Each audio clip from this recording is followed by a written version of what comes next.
அஸ்ஸலாமு அலைக்கும். Hi friends. Sunday lunch முடிச்சதுக்கப்புறமா பிள்ளைங்களாம் தூங்கிட்டாங்க. கொஞ்சம் டைம் எக்ஸ்ட்ரா இருக்கிற மாதிரி இருந்துச்சு. அடுத்தடுத்த வேலையெல்லாம் கொஞ்சமாக செய்ய ஸ்டார்ட் பண்ணிட்டேன்.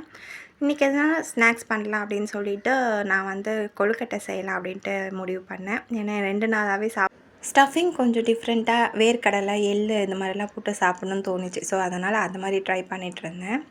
எனக்கு இந்த கொழுக்கட்டை எப்போ செஞ்சாலுமே என்னோடய சைல்ட்ஹுட் மெமரி தான் எனக்கு ஞாபகத்தில் வரும். இந்த கொழுக்கட்டை எங்கள் வீட்டில் பராத் அன்னைக்கு ஒண்டி தான் வருஷத்தில் ஒரு வாட்டி செய்வாங்க. அதனால் நாங்கள் என்ன பண்ணுவோம்னாக்கா, மறுநாள் பிரேக்ஃபாஸ்ட்டுக்குமே இதை எடுத்து வச்சு சாப்பிடுவோம். ஏன்னா ஒரு வருஷம் மறுபடியும் வெயிட் பண்ணணுமே அப்படின்னு சொல்லிட்டு. எனக்கு இதை செய்யும் போதெல்லாம் அந்த ஞாபகம் தான் வரும். உங்கள் வீட்டில் எந்த பலகாரம் செஞ்சால் உங்களோட சைல்ட்ஹுட் மெமரி உங்களுக்கு ஞாபகத்தில் வரும் அப்படின்றத மறக்காமல் டேக் பண்ணிக்கோங்க. பொதுவாகவே 90s கிட்ஸோட சைல்ட்ஹுட்டே ஒரு பொக்கிஷம் அப்படின்னு நினைக்கிறாங்க. நம்ம வீடியோக்கு ஒரு லைக் பண்ணுங்கள். பார்க்கலாம் எத்தனை லைக் அண்ட் ஹார்ட் வருதுன்றது. இன்னொரு வீடியோவில் பார்க்கலாம். பாய்.